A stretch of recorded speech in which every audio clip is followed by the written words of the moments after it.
They told her it was a simple drop. In and out, 20 minutes max. But now she was kneeling in a foot of snow, holding pressure on a wound that wouldn't stop bleeding, with a radio that wouldn't speak back, and a K9 beside her who kept staring into the woods like he knew something she didn't. Let me take you back to where it all began. My amazing friends and family, welcome back to another story. If you're ready to enjoy this heartwarming one, please subscribe and let me know where you're watching from.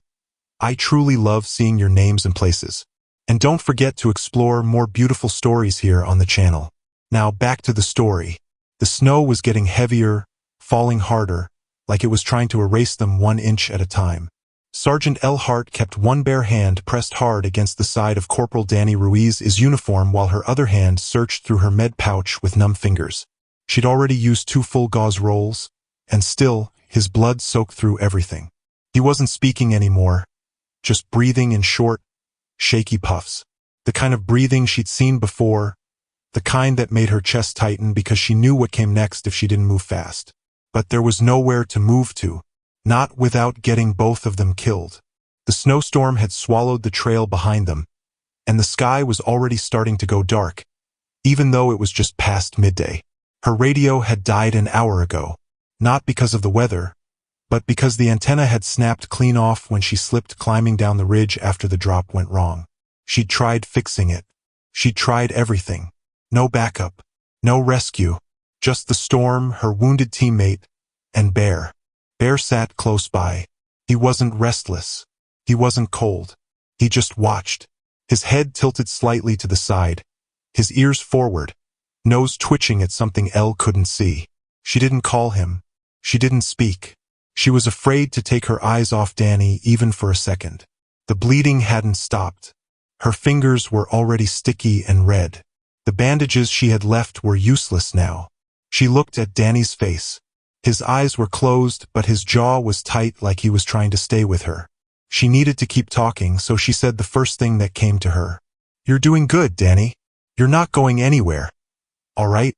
Her voice cracked halfway through the sentence. She cleared her throat and tried again. "Just stay awake. You know Bear? He chewed through my shoelaces once in Syria. 3 different times. I had to duct tape my boots." Danny's lips didn't move, but she imagined maybe he could still hear her. Bear got up. He didn't run. He didn't bark. He just walked 5 feet forward and stood still again, this time facing the trees. Elle saw his tail lower, slow. Something was wrong. "Bear?" she said. Her voice was lower now, almost a whisper. He didn't look at her, just kept staring. Her hand went to her sidearm just in case. But she didn't move yet. She was still holding Danny, and she wouldn't leave him. Not like this. Not yet. The wind pushed harder against her back. The storm was blowing in sideways now, hitting them from the left. Visibility was almost gone. She couldn't tell where the sky ended and the snow began. Everything was just white. And then Bear took a step forward. She almost said stay, but she didn't. Something about the way he moved made her stop herself. He wasn't chasing anything. He wasn't scared. He was sure. He sniffed the ground once. Then he began to dig. Not wildly. Slowly. With purpose. Like he was uncovering something he'd been told to find. Elle watched, still holding pressure on Danny's chest.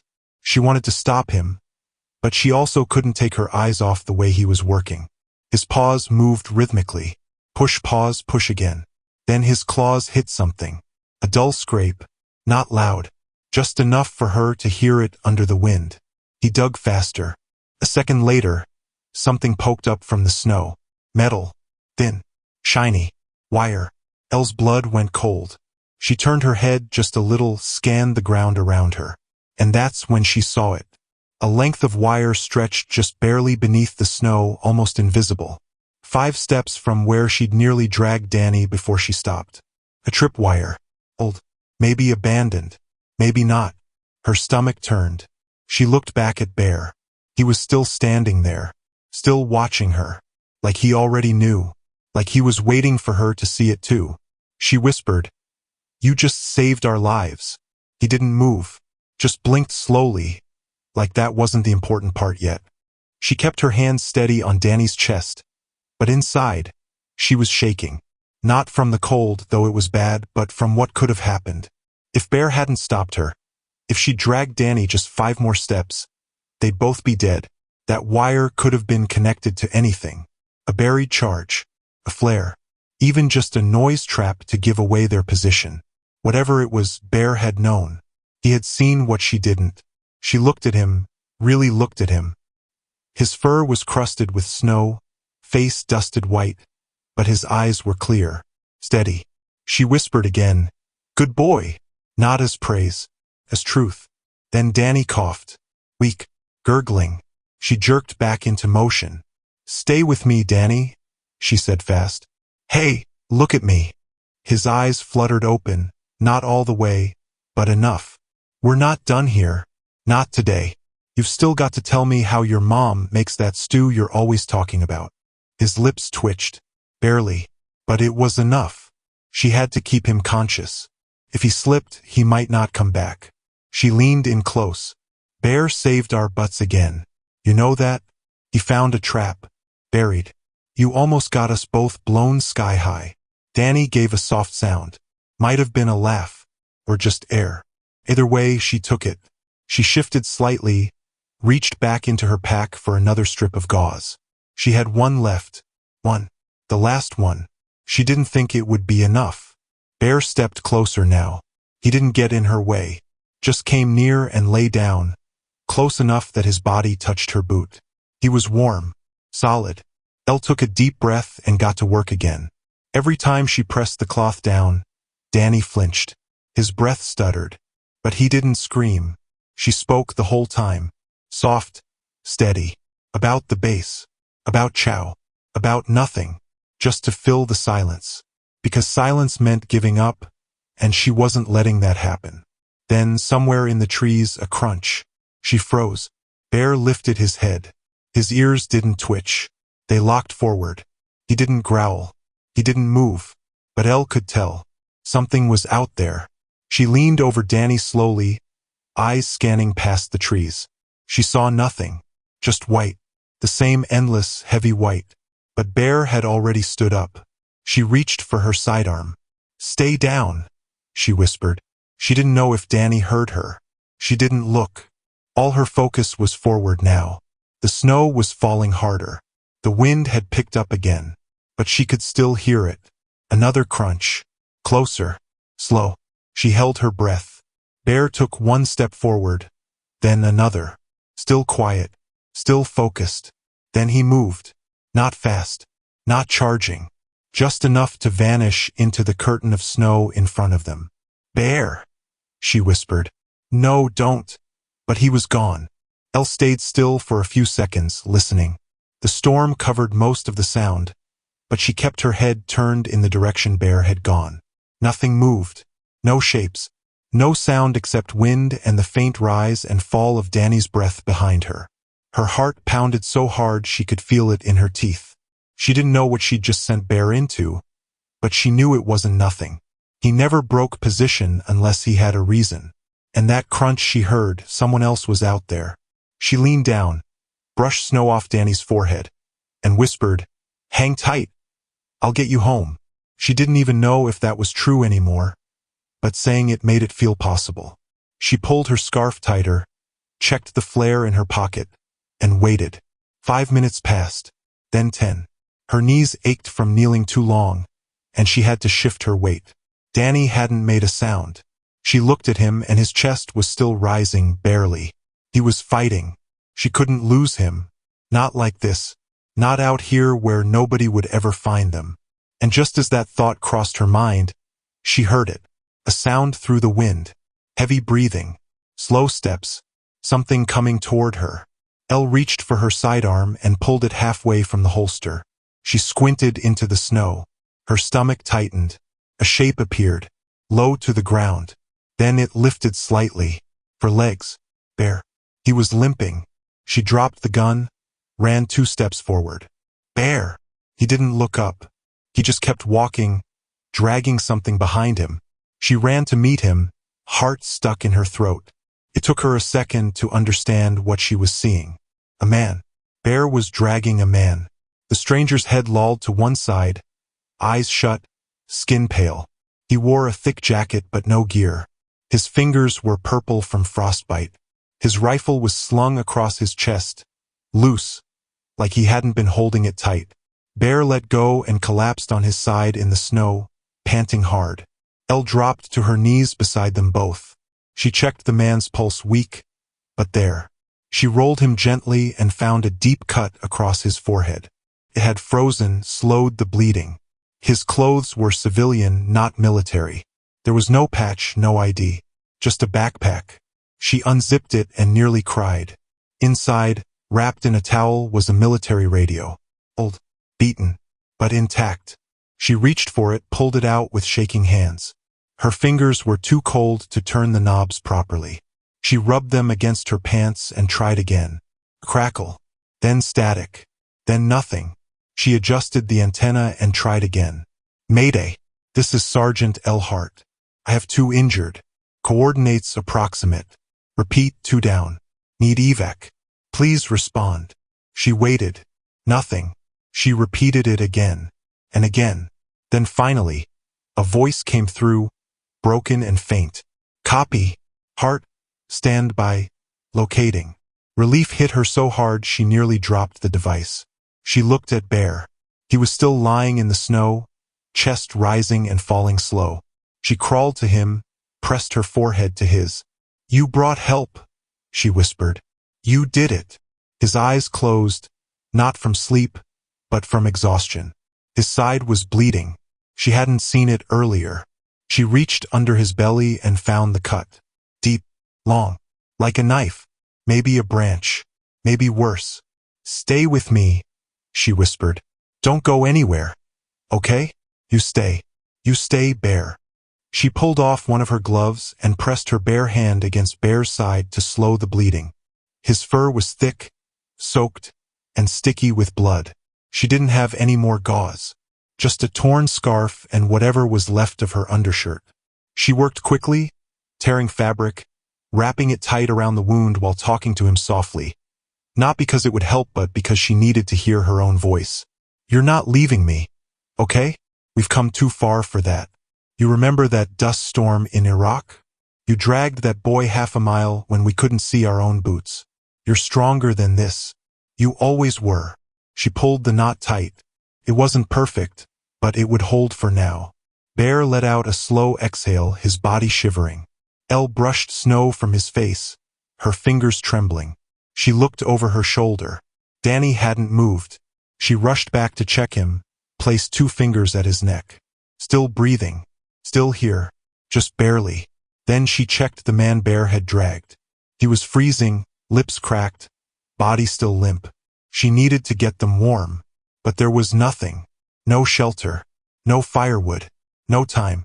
She took off her jacket and covered Danny first. Then she pulled the thermal blanket from her kit and wrapped the stranger as best as she could. She didn't have anything left for Bear.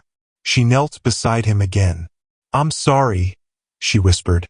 Just hang in a little longer. The radio crackled again. Sergeant Hart? Can you read? Elle snatched it. Yes, this is Hart. Still on site. I have 2 injured. Coordinates are... She looked at her GPS blank. Dead. No screen. I can't give coordinates. We're east of Ridge Point. About a mile down the slope from the last drop zone. Static. Then... Understood. Stand by. ETA 45 minutes. 45 minutes. It might as well have been a lifetime. She sat in the snow between all 3 bodies. Danny, Bear, and the unknown man. Wind hitting her face. Her hands raw and aching. She leaned back against Bear's side, using him as shelter now, the same way he'd protected her in every way that mattered for the past 6 years. Do you know what they told me when they assigned me to you? She said, barely above a whisper. They said you were old. Too slow. Not worth another round. But I saw you. I saw the way you looked at the door, every time someone left. Like you were ready to go, too. Just needed someone to take you. Bear's breathing grew shallow. Her eyes welled, but she blinked fast. Don't close your eyes yet. You hear me? You wait until they get here. That's an order. He didn't move. but his ear flicked once like he'd heard her. She sat there in the snow, her arms around Bear, the wind cutting into her face, but she didn't care. She wasn't moving. Not until she saw a shadow in the sky or a sound in the distance that meant someone was coming. She checked the radio again. Nothing new, just silence. She knew how long 45 minutes felt when you were bleeding, when you were freezing, when you were scared and trying not to show it. She whispered again, "We're gonna make it, all of us. You, me, Danny, even this guy you dragged in." She didn't know why she was talking so much. Maybe to fill the air, maybe to remind herself she was still here, maybe to keep the sound of the wind from being the only thing left. She looked at Bear's paws, cracked, dry, bleeding. How far had he gone? What did he have to fight through to drag that man back here? She reached for his front leg and held it gently in her hands. You always go further than anyone expects. You never stop until you've brought them home. You did it again, Bear. You brought him home. You brought us help. She felt his leg twitch once. Not much, just enough to make her hold on tighter. Then her eyes lifted to Danny. His face was pale now, almost gray. She crawled over, checked his pulse again. Still there, still faint. She unzipped his coat a little, adjusting the makeshift pressure bandage. Blood had slowed. That was either good or very bad. She didn't let herself think about which one. She leaned over and said softly, "You better wake up after this, Danny. You owe me dinner, and I want the recipe for that stew." She smiled without meaning to. He'd gone on and on about that stew like it could heal everything. Maybe right now she needed to believe it could. She sat back again, resting between the two bodies she was trying to keep alive. The storm had calmed just enough for her to see the tops of the trees now, but still no sound, no chopper, no voices, just that hollow wind that made everything feel a little more hopeless the longer it went on. She didn't cry, not yet, but her eyes burned and her throat felt tight. She reached into her vest and pulled out the picture Danny had shown her 3 days ago. His family, a small one, just his mom and his little niece. He carried that photo like it was a lifeline. She held it now between her fingers, pressed it flat against her palm. "You're going back to them," she whispered. "You're not dying out here. Not today." She looked at Bear again. His chest was moving slower now. Eyes closed, mouth open just slightly as he took in each breath like it hurt. She leaned down beside him. "You too, okay? You hear me? You're not done yet. We've got more work to do." She ran her hand gently down his side, careful not to touch the wound. "Remember when we found that kid in the rubble and you didn't even wait for my signal? You just ran straight in and brought him out with a sock in your mouth? You always knew before I did. Always." She pressed her forehead to his. "So if you're still in there, if you still trust me, you hang on." The wind picked up again and she covered her ears for a second. But then something changed. A new sound. Low, distant, but steady. Rotors. Her head shot up. She turned fast, scanning the sky. Nothing yet, but the sound was real. Getting louder. Closer. Her fingers fumbled through her jacket until she found the flare. She pulled it out, hands shaking, and fired it high. The red light burst through the gray and faded fast. But it was enough. She turned back to Danny, then to Bear. "They're coming," she said. "We're not alone anymore." The ride back felt longer than the whole day had been. She sat between Bear and Danny, one on each side, checking both every few minutes, as if they might vanish if she didn't keep looking. Danny had a line in his arm now, fluids going fast, color slowly returning to his face. The medic beside him watched numbers and nodded once at her. Still stable, still with them. Bear was quieter, wrapped in bandages, for hooked into his leg. His breath was shallow, but there. She rested her hand on his paw, the one with the cracked pad. It was warm now, not strong, but warm. That was enough. They landed just after dark. Lights, voices, people rushing out to meet the bird. Danny was taken first, then the civilian, then they came for Bear. Elle stepped off with them, wouldn't let go of the stretcher until the tech at the vet tent promised he'd update her the second Bear was out of surgery. "You won't leave him," she said. No one leaves him. We won't, the tech replied. I swear. Elle stood on the gravel with blood still on her boots and hands, watching until Bear was out of sight. Only then did she let her shoulders drop. The wind hit her face, but it wasn't the same wind. It was softer now. Not safe, but softer. Someone came up behind her. A woman from command. Hart, you need a debrief. And probably a bed. Elle shook her head. Later. I'll wait here. Just tell me when Bear's out. The woman didn't argue, just nodded and walked away. Alone again, Elle sat on a bench outside the tent, hands clasped tight. She didn't cry. Not yet. Not until someone said he made it. The waiting room was too bright, too clean, too quiet.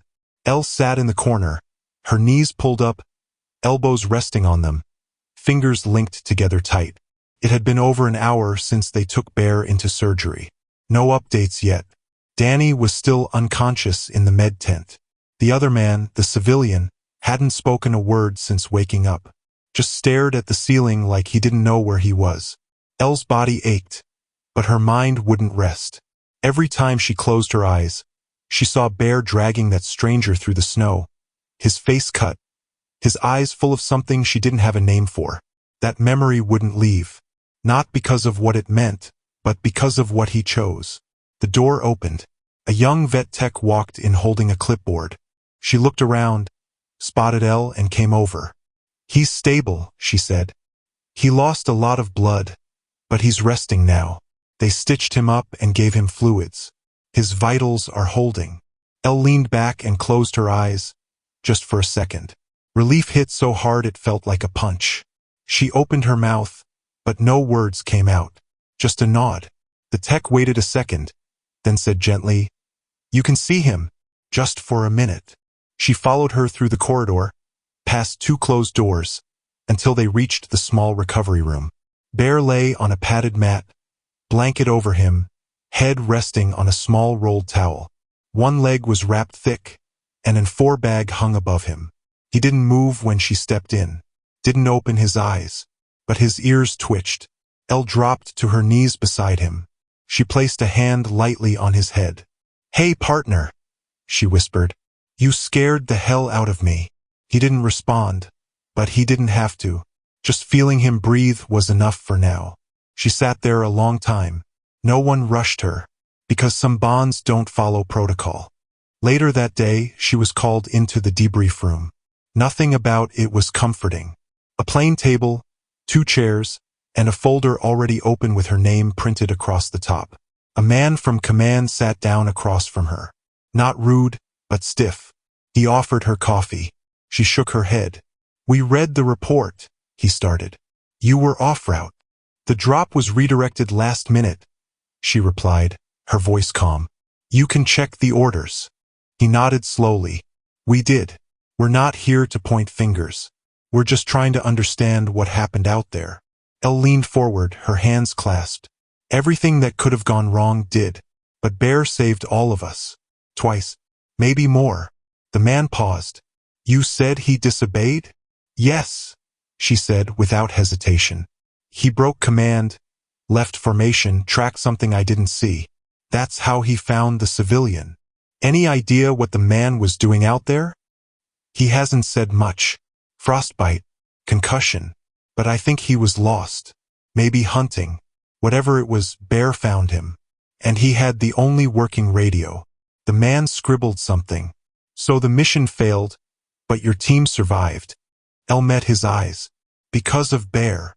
There was a long silence. Then he closed the folder. You'll be debriefed again in 72 hours. Get some rest. That's an order. She left the room feeling heavy. Not because of what was said, but because of what wasn't. No medal. No speech. Just a line drawn between what counted as success and what didn't. But for her, Bear counted more than any checkbox. Back in the vet tent, she sat next to him again. He opened one eye this time. She smiled. They don't get it, she said softly. But I do. And that's enough. She stayed by his side through the night. The staff offered her a cot in the back, but she refused.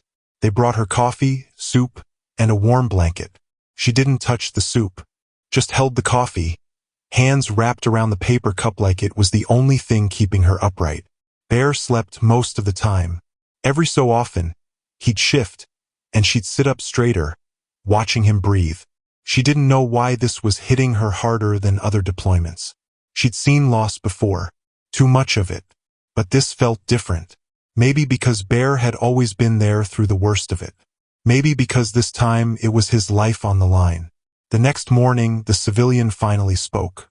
Elle had just stepped out to grab another coffee when she saw him sitting up on the cot, blanket pulled to his chest. "You're the one with the dog," he said. His voice was rough, like he hadn't used it in days. Elle nodded. "That's right." He rubbed the side of his head slowly. "He saved me." "He does that," she said, keeping her tone light. "I was lost," he said, his eyes far off. 3 days. No food. No signal. Thought I was done. Then he came out of the snow. Just looked at me. I thought he was a wolf at first. Elle stepped closer. "He dragged you all the way back." He nodded slowly. Didn't let go the whole time. They stood there for a moment in silence. Then he looked up at her. "Thank you." Elle didn't say anything back. Just gave him a quiet nod and turned to leave. Some moments don't need more than that. Back in the recovery room, Elle found Bear awake.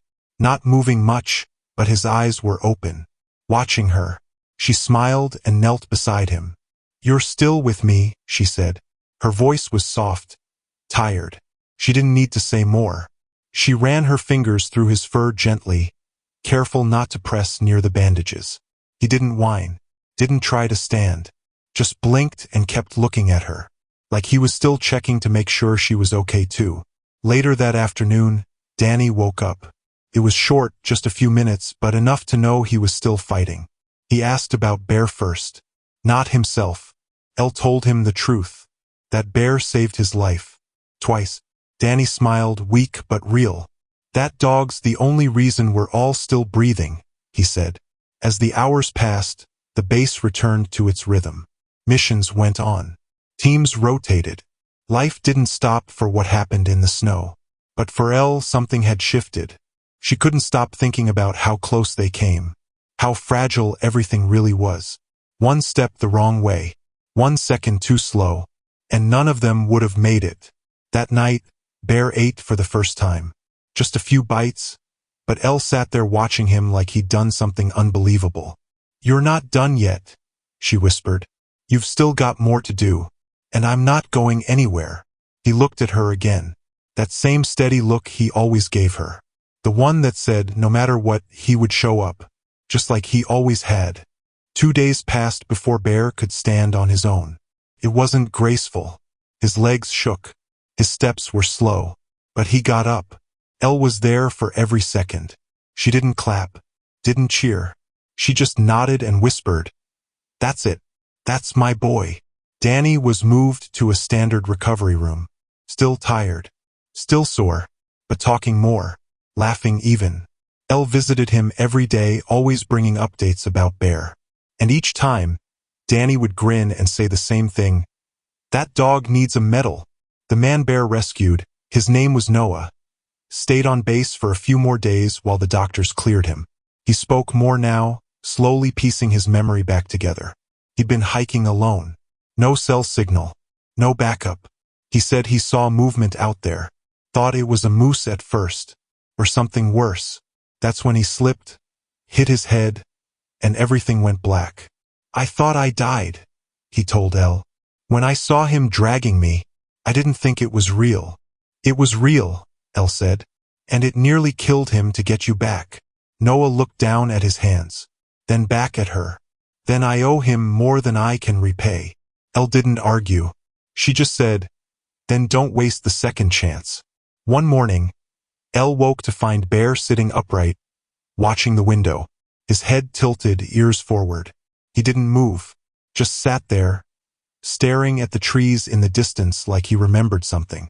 She walked over, knelt beside him, and placed her hand on his back. "You still hear it, don't you?" she said softly. He didn't look at her. That silence out there, the one she thought they left behind. Maybe it wasn't done with them yet. It started with small things. Nothing big. Just moments Elle couldn't quite explain. Bear would stop mid-step and look toward the woods, even when there was nothing there. His ears would go stiff at night, just before lights flickered or the wind changed direction. One night, while Elle walked him near the perimeter fence, he stopped, turned his head sharply, and growled low. Not loud, not long, but enough to make her stop too. She stared into the dark for a full minute. Nothing moved, but she didn't rush him. She let him listen.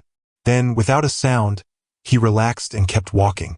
It was probably nothing, she told herself. Leftover fear. Ghosts in the trees. But something about Bear's behavior told her it wasn't just nerves. It was something else. Something he remembered. Something she didn't see. At the chow tent, Danny was sitting with a few others when she walked in. He waved her over. "How's the old man doing?"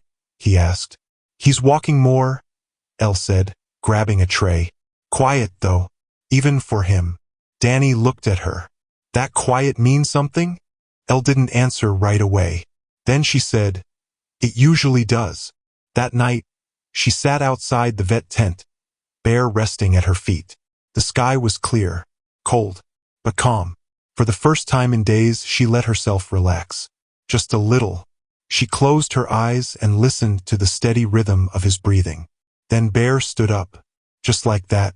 No sound. No warning. He faced the woods. And didn't move. Elle followed his gaze. Something about the way he stood, still alert, waiting, made her stand too. And in the far distance, just beyond the tree line, a shadow shifted. She didn't move. Not at first. Just stood beside Bear, staring into the dark where that shadow had been. Her eyes searched for movement, any sign it was real, but the trees held still. She felt Bear's body lean slightly forward, muscles tight. Waiting. Listening. "Is someone out there?" she called. No answer. Her voice felt too loud. Too alone. She reached for the flashlight clipped to her belt and flicked it on. The beam cut through the brush but didn't reach far. Snow glowed in patches. Trees swayed, soft and slow. Nothing. She scanned the whole line once more.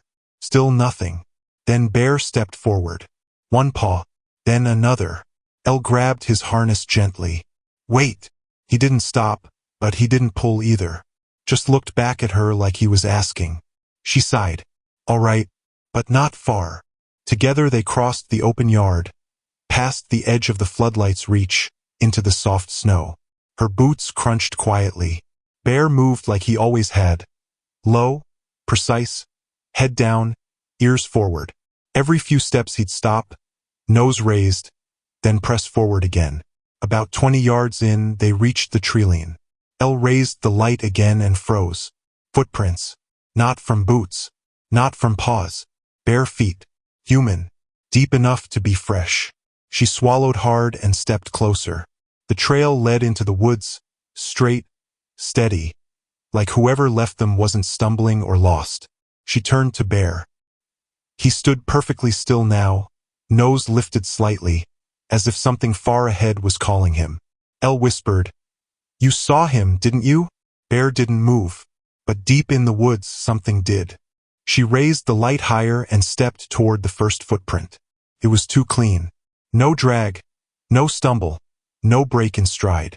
Whoever left it walked straight through the snow like they weren't cold. Like the forest was home. Bear moved again.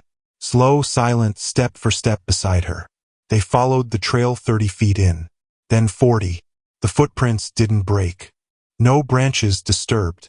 No blood. Just those bare feet carving a line through untouched snow. Elle gripped the flashlight tighter. Her breath started to show. Not from the cold, but from the pressure in her chest.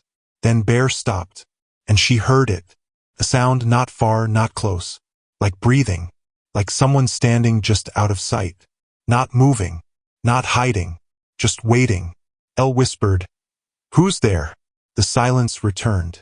Bear took one more step forward. That's when the radio on her belt crackled. "Hart, come in." "Hart, where are you?" She froze.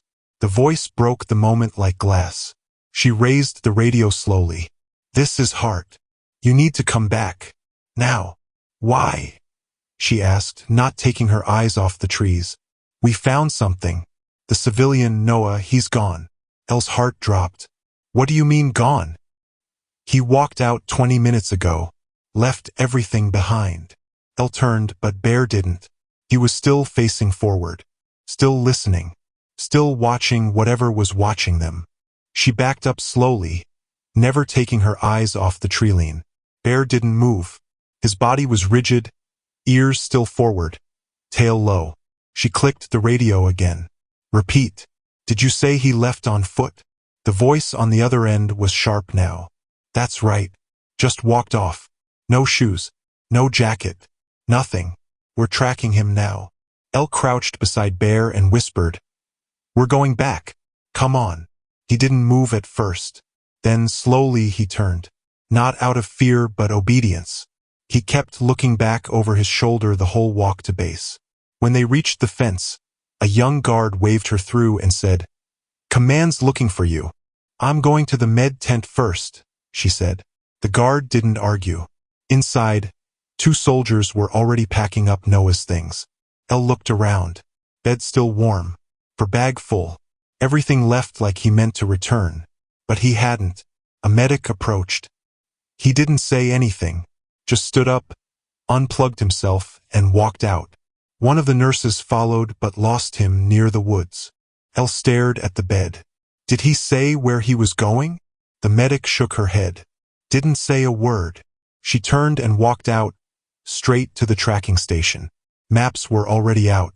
Heat signatures flashing. Radios clicking. But no one had eyes on Noah yet. Danny sat nearby, wrapped in a blanket, watching it all happen. He saw her come in and stood slowly. This doesn't make sense, he said. He was stable, quiet but clear. Why would he go back out there? Elle didn't answer, because the truth was, she had a feeling. Bear saw something, and maybe Noah had too. She didn't wait for orders. Not this time. By nightfall, a small team had already been assembled to sweep the forest. Elle stood just outside the gates, gear on, eyes scanning the dark. Bear was beside her, tail low, nose up, tracking something only he could smell. She glanced down at him. You sure about this? He didn't answer, of course, but he stepped forward just slightly, and that was enough. Danny came limping out of the main tent, leaning hard on a crutch. They're letting you go? He asked. They're not stopping me, Elle said. That's close enough. Danny looked at Bear, then back at her. You think he's leading you somewhere? I think he never stopped following something, she said. The radio clipped to her vest crackled. Hart, you've got 15 minutes before we lose line of sight. After that, we go full blackout. Copy? Copy. She looked back at the base one more time, then at the woods. Then she said to Bear, Let's go. They crossed into the trees like stepping into another world. The snow was thinner here, but the silence deeper. Bear led, slow and steady, nose close to the ground. Elle kept her light low, eyes scanning, ears tuned to every branch snap and distant sound. About 50 yards in, Bear stopped. His ears twitched. Elle paused beside him. There, pressed into the snow just ahead, another footprint. Bare, fresh. But this time, there was something beside it. Claw marks. Not deep, not wide, but there. Elle felt the cold sink deeper into her spine. And this time, Bear growled. Bear's growl rumbled low in his throat. Not loud, but steady. Elle dropped to one knee and scanned the snow again. The claw marks weren't large. More like scratches, just enough to be noticed. But they didn't belong to any animal she knew. She whispered, What the hell is that? Bear didn't blink. His eyes were locked ahead. The trees thickened another 20 yards in. Darker now, like the forest swallowed more than just light. She raised her radio, heart to base, found new tracks, human, and something else. Sending coordinates. No reply. She checked the signal. Nothing. Just static. Bear took a slow step forward. Elle looked around. Noah? She called. If you can hear me, say something. Silence. Then off to the right, branches snapped. Not loud, not panicked, just deliberate. Elle swung the flashlight. Nothing. Bear turned that way, tense but controlled. She followed. 10 more paces through brush and snow. The footprints curved now, not straight anymore. Like whoever made them started wandering. Then something new. A torn strip of white fabric, half buried in the snow. Elle picked it up. It was stiff, frozen, looked like part of a hospital gown. She turned to Bear. He came this way. Bear sniffed the air once, then kept moving. They walked another 20 feet when the trees suddenly opened into a small clearing. And there, in the center, stood Noah. But he wasn't looking at them. He was staring at something in the trees. And whatever it was staring back. Elle raised her voice, stepping forward. Noah! He didn't turn, didn't flinch, just stood there barefoot in the snow, arms limp at his sides, staring into the dark. Bear stayed low, his growl steady now, a sound deep in his chest. Elle grabbed her flashlight and swept the beam toward the treeline where Noah's eyes were fixed. First there was nothing.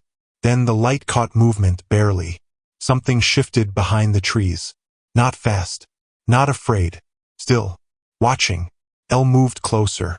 Noah, listen to me. We need to leave. Now. Still nothing from him. She reached out slowly, just enough to touch his arm. His skin was ice.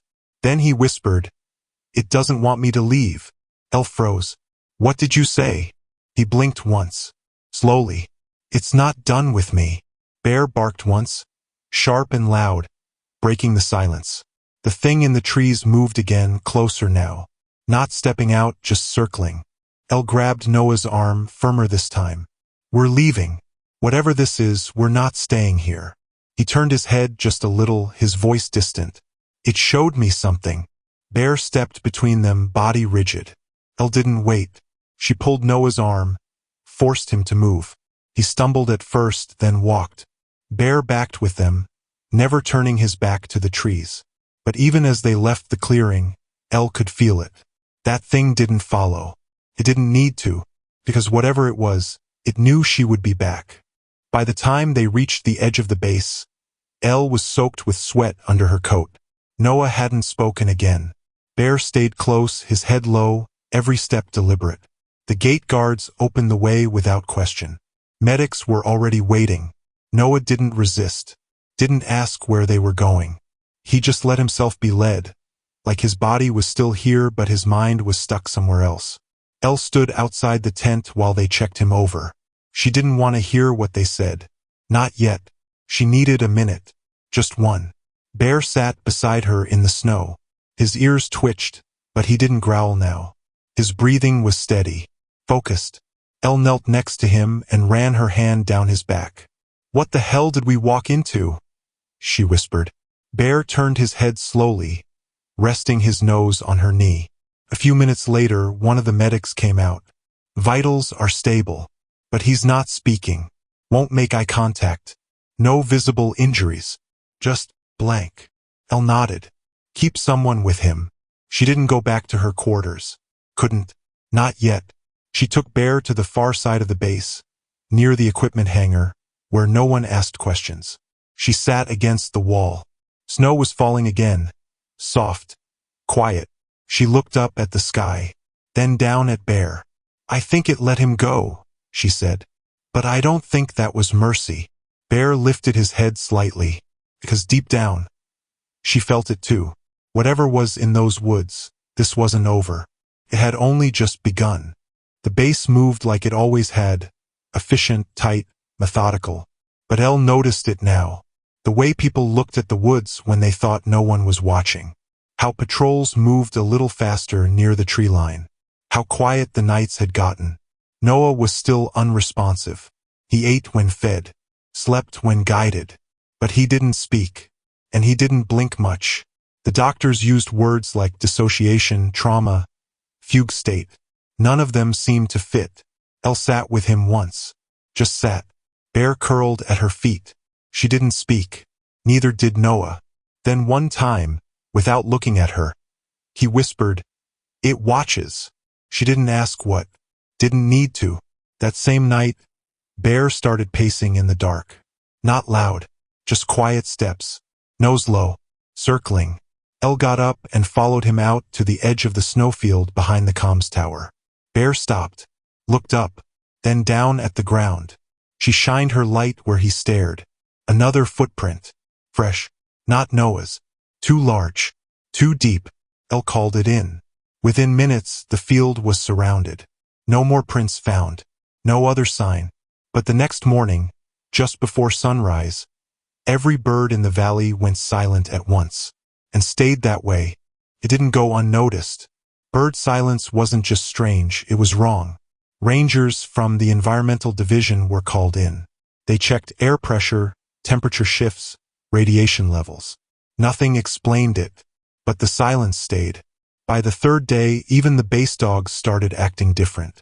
Restless, refusing to go near the east fence. Bear stopped eating full meals. He wasn't sick, just alert, always listening. Elle took to walking the perimeter alone at night. With Bear, she didn't log it, didn't ask for clearance. She just needed to know what was out there. One night, while circling near the old signal station, she found something new, etched into the frost on a metal storage door. 5 long scratches. Parallel. Clean. Deep. Bear sat and stared at it. Didn't growl. Just watched. Elle ran her glove over the marks. They were cold. Not rust. Not paint. The next morning, she brought it up to her superior. He dismissed it. Could be a bear. Elle looked him in the eye. It's not a bear. He sighed. Then don't chase shadows, Hart.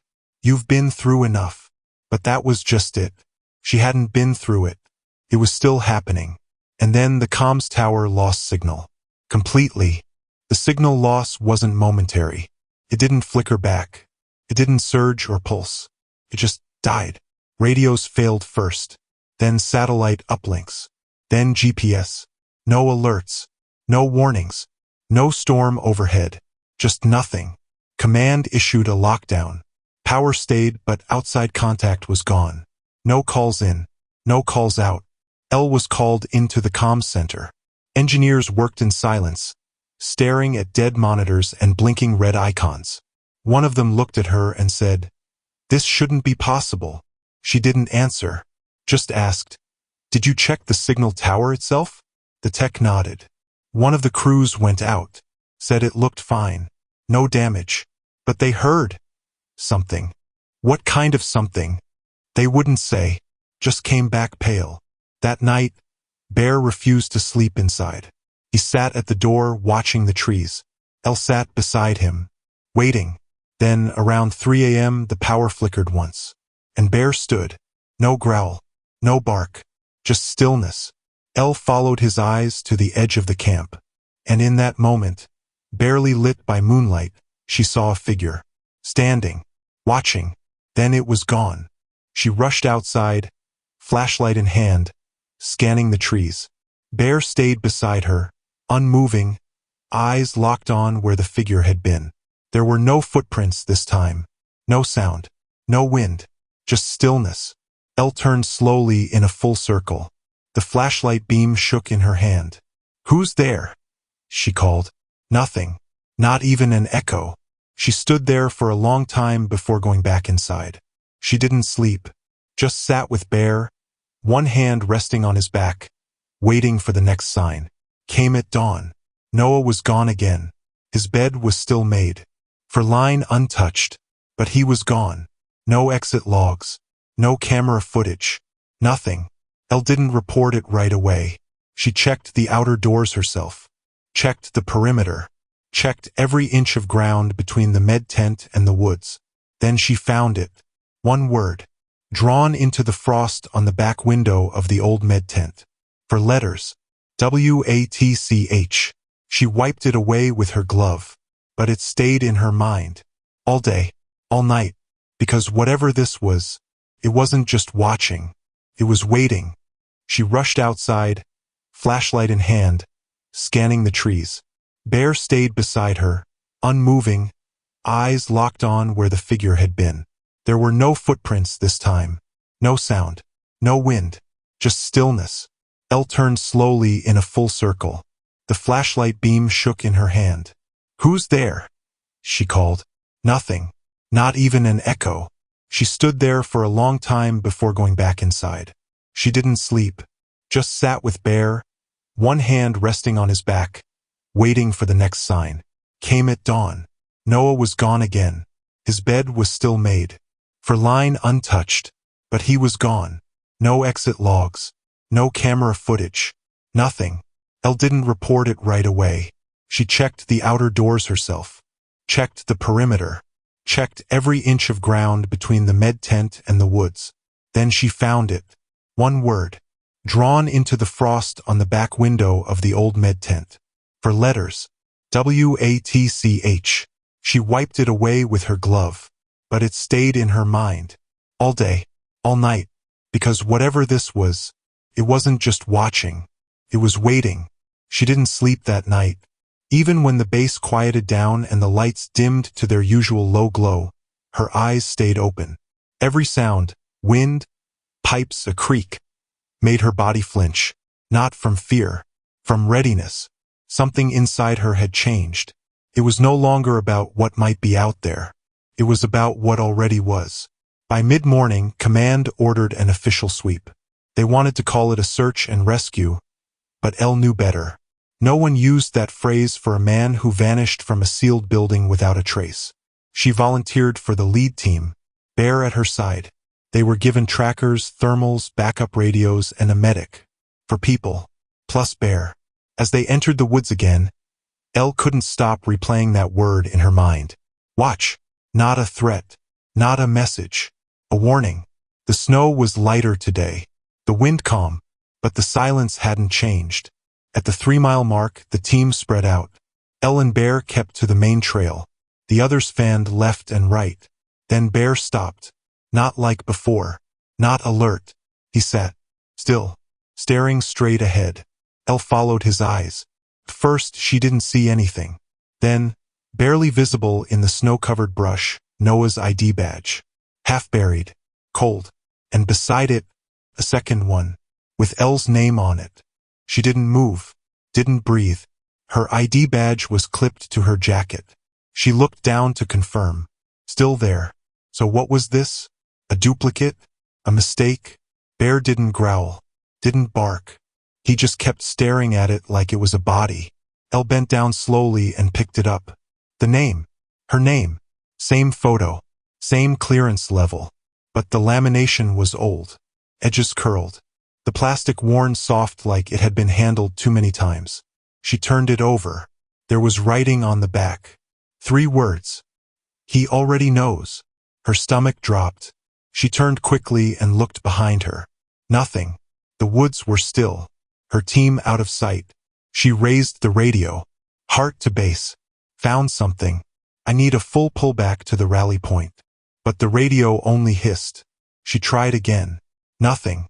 Bear stepped closer to her side. Then she heard a noise. Behind her. Not footsteps. Breathing. And a whisper. Close. Too close. He's waiting. Elle spun around. Light sweeping through the trees. Heart hammering so loud she could barely hear herself breathe. Nothing. No tracks. No shape. Just trees. But Bear had moved. He was no longer beside her. She turned again. He was facing the other way now. Still. Ears forward. His body low. She whispered, "Bear?" He didn't move. Then, slowly, he took one step. Elle followed his gaze. There was a shape. Noah. Standing half behind a tree, maybe 30 feet away. His head was tilted just slightly, like he was listening. But his eyes weren't on her. They were past her. "Is that you?" she said quietly. Noah didn't answer. She stepped forward. "Talk to me. What is this?" He blinked slowly. Then his lips moved. Not words, just motion, like he was mouthing something. She stepped closer. "Say it again." His lips formed a single word. "Run." Then he vanished. No sound. No turn. Just gone. And behind her, finally, she heard footsteps. Heavy. Wet. Getting closer. She turned and ran. No hesitation. No second glance. Bear moved first, darting into the trees like a shadow. Elle followed. her boots crunching through ice and roots, breath sharp in her throat. The radio bounced uselessly on her chest. Behind her, those footsteps didn't slow. They gained. She could hear it now. Not just the weight, but the sound of something dragging. Not metal, not chains. Something wet, something heavy. Bear veered left. Elle followed him on instinct, ducking under a low branch, nearly slipping on frozen moss. Her light bounced wildly. Trees blurred past. She didn't stop until Bear did. He stood in a narrow clearing, facing the dark. Elle turned and pointed her flashlight behind them. Nothing, but the sound had stopped. She gasped, trying to catch her breath, heart pounding. "Where is it?" she whispered. Bear didn't move. Then softly, she heard it again. A whisper. Not ahead. Not behind. Above. She raised the light.